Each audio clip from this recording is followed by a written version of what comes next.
ओम शांति दोस्तों। आज आपके सामने एक फिर इंस्पिरेशनल स्टोरी लेके हाजिर हुए हैं। एक गांव में बहुत समय पहले एक पिता और पुत्र रहा करते थे। काफ़ी गरीब थे। उनके पास एक बहुत पुराना गधा था जो अब किसी काम का नहीं रह गया था, बुढ़ा हो चुका था। एक दिन उन्होंने आपस में बैठकर विचार विमर्श किया और निष्कर्ष निकाला कि हमें इस गधे को बेच देना चाहिए। और उन्होंने अगले दिन सुबह वो निकले अपने गांव से बाहर जाकर जो है शहर में जाकर इस गधे को बेच देंगे। तो वो गधा लेकर पैदल साथ साथ में चलने लगे। तो आगे कुछ गए तो कुछ लोगों ने उनकी बहुत ही मजाक उड़ाई कि देखो गधा साथ साथ जा रहा है, ये दोनों पैदल जा रहे हैं, इतने बड़े बेवकूफ़ हैं कि एक बुढ़ा पिता है उसको घोड़े पर बैठा दूं, बेटे को इतनी अकल नहीं है और मैं खुद पैदल चल दूं। तो उस बेटे को बहुत शर्म आई। उसने अपने पिता को कहा कि पिता आप गधे के ऊपर बैठ जाइए। पिता ने ऐसा ही किया, वो गधे पे बैठे आगे चलने लगे। थोड़ा और आगे गए तो फिर कुछ लोगों ने उनका मजाक उड़ाया कि देखो कितने बड़े बेवकूफ़ हैं, एक आदमी घोड़े पे बैठा हुआ है, दूसरा पैदल जा रहा है, इतना लंबा सफ़र होगा पता नहीं, दोनों ही बैठ सकते थे, घोड़े पे इतनी जगह है, क्यों नहीं बैठते।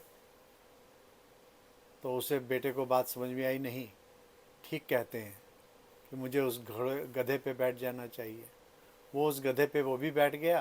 पिता और पुत्र दोनों गधे की सवारी करते चले। अब गधा हाँफने लगा, बुढ़ा था। थोड़ी ही आगे गए तो कुछ लोगों ने फिर मजाक उड़ाई कि देखो ये कैसे व्यक्ति हैं, एक बुढ़ा गधा है, उस पर दोनों लोग अच्छे खासे हैं, उस पर चढ़कर बैठे हुए और इनको दया भी, जरा सी भी दया नहीं आती गधे पे। अब वो फिर से उनका दिमाग चकराया। उन्होंने कहा ये लोग ठीक कहते हैं। दोनों ही उतर गए और गधे के साथ चलने लगे और गधा जो है वो अकेले अकेले चलने लगा। अब कुछ दूर और आगे गए, लोग तो अपनी आदतों से बाज जाते नहीं हैं। उन्होंने फिर कमेंट किया उन पे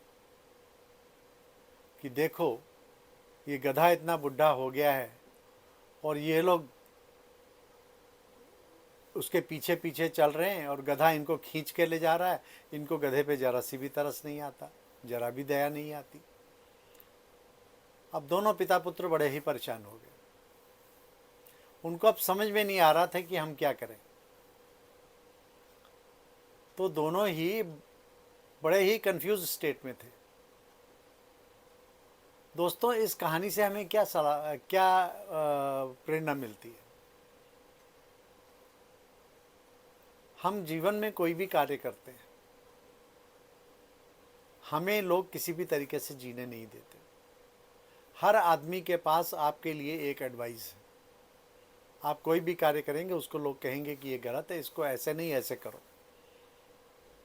हर व्यक्ति अपने ही बिलीफ सिस्टम और थॉट सिस्टम के हिसाब से चलता है और वो दूसरे पे थोपना चाहता है।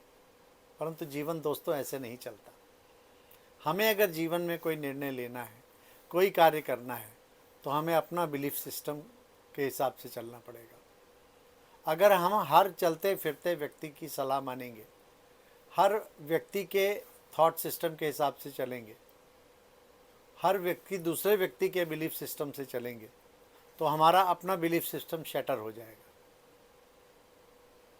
तो कोई भी जीवन में कार्य करना है तो जीवन में कार्य करने से पहले आप अपनी विचारधारा, जो आपका बिलीफ सिस्टम है, उस बिलीफ सिस्टम को प्रयोग में लाइए। अपने अंदर कॉन्फिडेंस रखिए कि मैं जो कर रहा हूँ उस अपनी विचारधारा के अनुसार, अपनी बुद्धि के अनुसार वो कार्य ठीक कर रहा हूँ और इसी कार्य में मुझे सफलता मिलेगी। अगर मैं हर अरे गहरे नत्थु खैरे के बिलीफ सिस्टम से या उसके विचार से मैं चलूँगा तो मैं जीवन में सिर्फ कंफ्यूज रहूँगा और मैं कहीं भी जीवन में पहुंच नहीं पाऊंगा।